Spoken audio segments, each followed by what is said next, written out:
Good morning. Thank you for joining me this morning. If you're new to me, welcome. I have run out of kefir. I love kefir. Oh, I love it. Okay. My husband just going out. As I've said, love it. It's versatile. You can put it into a smoothie. I like to drink it on its own, just unflavoured. Some people detest it, but I love it. It's great for your gut. I give it to the dogs when they've got upset stomachs. As I said, put it in smoothies. I can even put it on my porridge. I love the stuff. In the supermarkets, however, it's as dear as poison, and you can get all sorts of different types, but I found kefir grains online, which I bought. I invested, I think, initially what I thought was quite expensive, but once you have them, you've got them forever because they multiply. So every now and then you discard some. You can give it to animals, put it on the compost heap, or I give it to my chickens. So I'll just take you down now and I'll show you part one of a two-step process to make kefir at home, and it's very, very simple. Now, the kefir grains are kept in the fridge, covered by milk, and you can keep it like this safely and in between making your batches. Now, as with all dairy, you need to make sure everything's very clean. Now, this jar here, I've washed and I've scalded in boiling hot water. Now, what I do is I tip the contents of my jar, and then that goes into the sink or dishwasher. And these are all the grains. Now, all you do is you fill that to the top with milk. I use whole milk, and this is a 1 litre jar, and it gives me enough for the week, and that's having some every morning after my breakfast. Now, interestingly, when you do consume kefir, they do recommend that you have it only in the morning because it can actually disrupt sleeping for some people, which is very odd. Not for me. And I give it a good whisk, just with a fork. You put the lid on, and then you just leave it in a warm part of the kitchen. Now, ideally, you should leave it for no more than 48 hours because then it does develop a really strong taste. I leave mine for about a day and a half, or it's at 36 hours, and then we'll come back and I'll show you how I decant it, strain it, etc. And then you've got lovely kefir at home for a fraction of what it costs you in the supermarket. So I'll catch you tomorrow afternoon, maybe. Hello again. I hope you're all well. We're back to finish the kefir. So it's 6:15 here, Monday afternoon, and I've just had a little look at it, and it's pretty much ready. And these are all the utensils, etc., that we'll need. So I'll pop you down here and we'll have a look. We've got a nice clean glass bottle with a funnel for pouring. Obviously, let me just lift this up a wee bit. Just here we go. There we go. We've got a Pyrex jug and a sieve, a little spatula. I've got another clean glass jar, and I have the kéfir that we made yesterday. Now, it smells beautiful. As my daughter would say, it smells like beer flavoured milk or milk flavoured beer.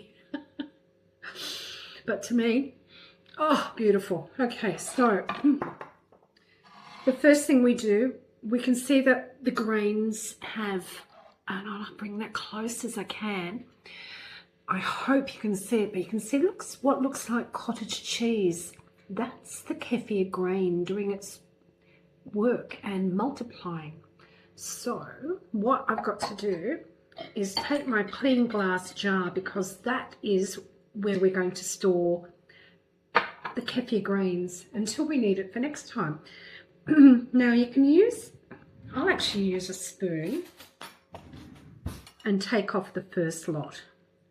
And it even looks like cottage cheese. Let's have a look. Here we go. Look at that. Now they're the grains. They're the surplus grains. You can put them aside. You can discard a little bit if you like, or just simply make a bigger batch. Simple as that. So I'll put that aside. That's what we're going to do now, is pour all this lovely liquid into the sieve.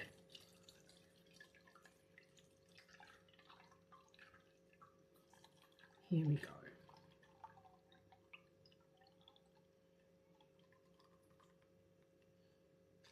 Beautiful. Put that to one side, and we're simply pushing the curd through the wire strainer. Now, don't be afraid that you're going to push it through. You won't. It will take a tremendous amount of force to do that. I'll just have a look, show you. There we go. You just keep pushing it through until the kefir grains are quite dry. And you can see underneath it's dripping through. Oh, it smells wonderful.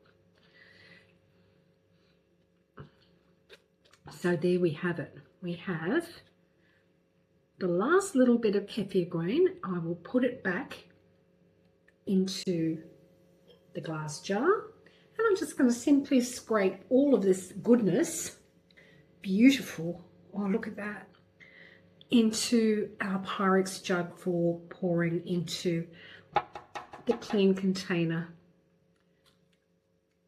Oh, delicious. Here we go. So now, before I pour it off into the container, I'm going to take some milk.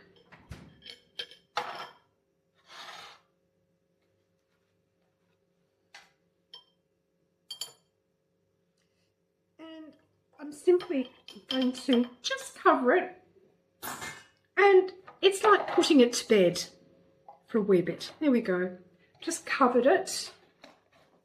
Oh, I've got the wrong lid. God, I'm daft. Here we go. That's your, I guess you could call it mother or wort or what have you. That's your original lot of kefir grains. And they're very happy now. They're covered in milk and they'll sit happily in the fridge until you need to use it to make some more. So that's lovely. So easy. You will always have it. You won't need to buy any more. So now comes the fun part, me trying to pour this liquid into the bottle. And you know what? I've lost the bottle top to the milk. How? I don't know. I'll put that aside. Have a good look for it in a second. But here we go. Wish me luck. Let's hope we don't get it all over the countertop. Well, so lazy. Yeah, a little drop on the bench, but that's okay. Here it comes.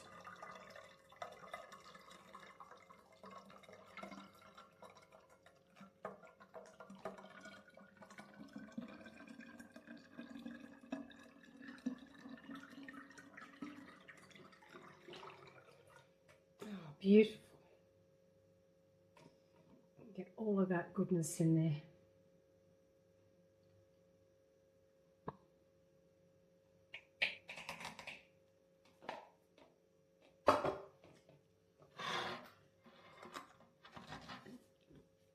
There we have it.